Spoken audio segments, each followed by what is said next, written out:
భూసేకరణ చట్ట సవరణ బిల్లుకు తెలంగాణ అసెంబ్లీ ఆమోదం తెలిపింది. కాంగ్రెస్ సభ్యుల ఆందోళన మధ్యే భూసేకరణ చట్ట సవరణ బిల్లుకు టీఎస్ అసెంబ్లీ ఆమోదం లభించింది. ఆమోదం లభించిన వెంటనే అసెంబ్లీని నిరవధిక వాయిదా వేశారు. అసెంబ్లీలో చర్చ జరుగుతున్నంతసేపు కాంగ్రెస్ సభ్యులు నినాదాలు చేస్తూనే ఉన్నారు. మిర్చి రైతుల సమస్యలపై చర్చించాలి అని. కానీ సమావేశం మాత్రం చట్ట సవరణ కోసం మాత్రమే ప్రత్యేక సమావేశాన్ని ఏర్పాటు చేశాం. ఈ అంశాన్ని బీఏసీలోనే చర్చించడం జరిగింది. బీఏసీలోని ఈ అంశాన్ని స్పష్టం చేశాం కాబట్టి ఆ అంశానికే పరిమితం కావాలి అని స్పీకర్ మధుసూదనాచారి కూడా విజ్ఞప్తి చేశారు. ఆయన కాంగ్రెస్ సభ్యులు ఆందోళన చేస్తూనే ఉన్నారు. ఆందోళన మధ్యే సభ సవరణలకు ఆమోదం తెలిపింది. సవరణలకు ఆమోదం తెలిపిన వెంటనే సభను నిరవధికంగా వాయిదా వేశారు. అసెంబ్లీ ప్రాంగణం దగ్గర నుంచి మరింత సమాచారం మా ప్రతినిధి రాకేష్ అందిస్తారు. రాకేష్, అసెంబ్లీలో ప్రతిపక్షాలు గందరగోళం చేస్తుండగానే సభలో సవరణ బిల్లును ప్రవేశపెట్టింది ప్రభుత్వం. 3 సవరణలకు సంబంధించినటువంటి ఆమోదం కూడా సభ ఆమోదించింది. 3 సవరణలు ముఖ్యంగా చూసినట్టయితే కేంద్ర ప్రభుత్వానికి గతంలో పంపించినటువంటి భూసేకరణ చట్టంలో కొన్ని సవరణలు చేయాలని వెనక్కి తిప్పి పంపించింది. దాంట్లో మొదటిది 2014 జనవరి 1 నుంచి తెలంగాణ భూసేకరణ చట్టాన్ని అమలులోకి తీసుకున్నట్టుగా తెలంగాణ ప్రభుత్వం చట్టంలో పేర్కొంది. రెండోది ఏదైతే రిజిస్ట్రేషన్ వాల్యూస్కి సంబంధించినటువంటి రివైజ్ చేసేది, ఎప్పటికప్పుడు భూసేకరణకు సంబంధించినటువంటి అంశాన్ని ఎప్పటికప్పుడు రివైజ్ చేసుకునేటువంటి అవకాశం ఉంటుంది. 2013 భూసేకరణ చట్టంలో ఇది ఏ రోజైతే భూసేకరణ చేయాలనుకుంటున్నారో ఆ రోజుకి సరిపడా మార్కెట్ వాల్యూ ప్రకారం వాటిని సవరించాల్సినటువంటి అవసరం ఉంటుంది. కానీ దాన్ని సడలిస్తూ దాంట్లో ఒక క్లాజ్ను చేర్చారు. ఇక మూడోది కోర్టులకు సంబంధించినటువంటి కోర్టు ఇష్యూస్కి సంబంధించినటువంటి సవరణ, ఇక భూ నిర్వాసితులతో కాకుండా రైతు కూలీలకు సంబంధించినటువంటి అంశం, ఈ మూడింటిని కూడా సవరణ చేయాలంటూ కేంద్ర ప్రభుత్వం తిప్పి పంపించింది. ఈరోజు దానికి సంబంధించినటువంటి ప్రత్యేక సమావేశం కొనసాగింది. కానీ ఇటు కాంగ్రెస్ మాత్రం రాష్ట్ర వ్యాప్తంగా మిర్చి రైతులకు సంబంధించినటువంటి మద్దతు ధర దొరకట్లేదు. మిర్చి రైతులు తీవ్రంగా ఆందోళన చెందుతున్నారు. ప్రతి మార్కెట్ యార్డులో ఆందోళన చేస్తూ ఉన్నారు. మిర్చిని తగలబెడుతూ తమ నిరసన తెలియజేస్తూ ఉన్నారు. ఈ నేపథ్యంలో మద్దతు ధరగా ప్రభుత్వం కొంత బోనస్ను ప్రకటించాలని డిమాండ్ చేస్తూ ఈరోజు దానికి సంబంధించినటువంటి చర్చ జరపాలంటూ పట్టుబట్టింది. దాంట్లో భాగంగానే ఈరోజు అసెంబ్లీ సమావేశం మొదలవగానే వెంటనే మిర్చి రైతులకు సంబంధించినటువంటి సమస్యను ముందు పెట్టింది. కానీ ఇది ప్రత్యేక అసెంబ్లీ సమావేశం, కేవలం భూసేకరణ చట్టానికి సంబంధించినటువంటి సమస్యను తీసుకోవడానికి మాత్రమే ఈ సమావేశాన్ని ఏర్పాటు చేశాం. మిగతాది దీంట్లో అలౌ చేయము అంటూ స్పీకర్ చెప్పారు. అయినప్పటికీ కాంగ్రెస్ పట్టుబట్టింది. కొన్ని మిర్చి సంచులను కూడా అసెంబ్లీ లోపలికి తీసుకెళ్లింది.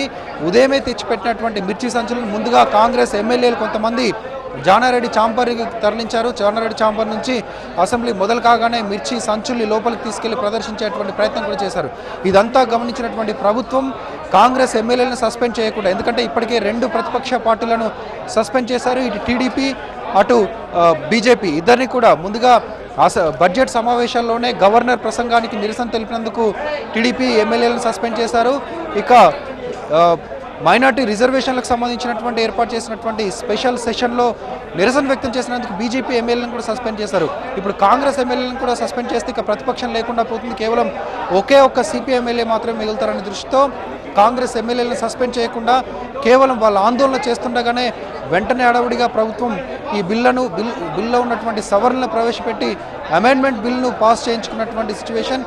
దీనికి సంబంధించి ఉదయం నుంచి కూడా ఈ ఏదైతే సస్పెన్షన్ ఈ సెషన్కి మొత్తం అంటూ స్పీకర్ ప్రవేశపెట్టారో ఆ సస్పెన్షన్ వెనక్కి తీసుకోవాలంటూ బీజేపీ అటు ఇందిరా పార్క్ నుంచి ఇటు గన్ పార్క్ వరకు నిరసన ర్యాలీ చేపట్టింది. గన్ పార్క్ వద్ద బైఠాయించి మౌన దీక్షను కూడా చేపట్టింది. టీడీపీ ఎమ్మెల్యేలు కూడా నల్ల బ్యాడ్జీలతో అసెంబ్లీ ప్రాంగణాన్ని చేరుకొని ఇటు నిరసన ప్రదర్శన చేపట్టారు. ఇక కాంగ్రెస్ కూడా ఈరోజు జరిగినటువంటి తీరుకు వ్యతిరేకంగా నిరసన ప్రదర్శనకు ఏర్పాటు చేసుకుంటుంది. కొంతమంది కాంగ్రెస్ ఎమ్మెల్యేలు కూడా ఇక్కడికి చేరుకుంటున్నారు. బీజేపీ ఎమ్మెల్యేలు కూడా మీడియా పాయింట్కి చేరుకుంటున్నారు. అదేవిధంగా అవసరమైతే అసెంబ్లీ ముందున్నటువంటి అంబేద్కర్ విగ్రహం ముందు మౌన దీక్ష చేపట్టాలని కూడా కాంగ్రెస్ ప్రయత్నించింది. ఉదయం నుంచి కూడా అసెంబ్లీకి ముందే కాంగ్రెస్ ఎమ్మెల్యేలంతా కూడా జానారెడ్డి అధ్యక్షతన సిఎల్పి సమావేశం నిర్వహించారు. ఈరోజు అసెంబ్లీలో ఎలాంటి వ్యూహాన్ని అనుసరించాలనే దానిపై చర్చించారు. ఆ వ్యూహంలో భాగంగానే భూసేకరణ చట్టం 2013లోని అటువంటి అంశాలు తెలంగాణ ప్రత్యేక భూసేకరణ చట్టంలో లేవు కాబట్టి ఖచ్చితంగా దాన్ని వ్యతిరేకించాలి, దాంట్లో పాల్గొనే సమస్య లేదు. మరోవైపు మిర్చి రైతులకు సంబంధించినటువంటి సమస్య చాలా సీరియస్గా ఉంది కాబట్టి దాన్ని అసెంబ్లీలోకి చర్చ తీసుకునే విధంగా పట్టుబట్టాలంటూ కాంగ్రెస్ ఎమ్మెల్యేలు డిమాండ్ చేస్తూ అదే విషయాన్ని అసెంబ్లీలో కూడా చర్చించారు. కానీ ప్రభుత్వం కూడా వాళ్ళని సస్పెండ్ చేయకుండా గందరగోళం జరుగుతుండగానే బిల్లును హడావుడిగా ప్రవేశపెట్టి ఇటు ఆమోదింపజేసుకుంది. మరోవైపు 3 గంటల కౌన్సిల్లో కూడా ఇదే రిపీట్ అయ్యే అవకాశం కనిపిస్తుంది. ఎందుకంటే కాంగ్రెస్ ఎమ్మెల్సీలు కూడా సేమ్ మిర్చి రైతులకు సంబంధించినటువంటి అంశాన్నే కౌన్సిల్లో లేవనెత్తే అవకాశం కనిపిస్తుంది. ఒకవేళ వాళ్ళు గొడవ చేసినట్టయితే కాంగ్రెస్ ఎమ్మెల్సీలు ఆందోళన జరుగుతుండగానే కౌన్సిల్లో కూడా ఇదే విధంగా బిల్లు ప్రవేశపెట్టే అవకాశం అయితే కనిపిస్తుంది. రైట్ రాకేష్, భూసేకరణ చట్టం 2013కి కేంద్రం సూచించిన సవరణలను టీఎస్ అసెంబ్లీ ఆమోదించింది. కాంగ్రెస్ సభ్యుల నినాదాల మధ్య సవరణలు ఆమోదించబడ్డాక 3 గంటలకు కౌన్సిల్ కూడా ప్రత్యేక సమావేశం ఉంటుంది. అక్కడ కూడా కాంగ్రెస్ ఆందోళన చేస్తే ఈ విధంగానే మండలిలో కూడా బిల్లు సవరణలకు ఆమోదం తెలిపే అవకాశం కనిపిస్తోంది. Amended to stand part of the bill. Those who are for the motion, please say aye. Those who are against, please say no. Ayes have it. Ayes have it. Clause 1 as amended do stand part of the bill. There is one official amendment to clause 6.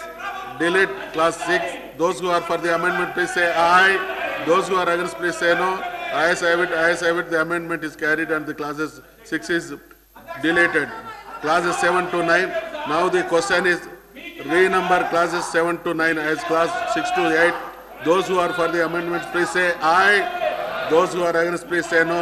Ayes have it. Ayes have it. Clauses 7 to 9 are renumbered as clauses 6 to 8. There is an official amendment to renumber clause 6. Those who are for the amendment, please say aye. Those who are against, please say no. Ayes have it. Ayes have it. The amendment is carried. The question is that clause 6 as amended to stand part of the bill. Those who are for the motion, please say aye. Those who are against, please say no. Ayes have it. Ayes have it. Clause 6 as amended to stand part of the bill. There is an official amendment to renumber clause 7. Those who are for the amendment, please say aye. Those who are against, please say no. Ayes have it. Ayes have it. The amendment is carried. The question is that clause 7 as amended do stand part of the bill. Those who are for the motion, please say aye. Those who are against, please say no. Ayes have it. Ayes have it. Clause 7 as amended do stand part of the bill. There is no official amendment to clause 10. Delete clause 10. Those who are for the amendment, please say aye. Those who are against, please say no. Ayes have it. Ayes have it. The amendment is carried and the clause 10 is deleted. Now the question is the renumber clauses 11 to 13 as clause 9 to 11. Those who are for the amendments, please say aye. Those who are against, please say no. Ayes have it. Ayes have it. Clauses 11 to 13 are renumbered as clauses 9 to 11. There is an official amendment to number clause 11. Those who are for the amendment, please say aye. Those who are against, please say no. Ayes have it. Ayes have it. The amendment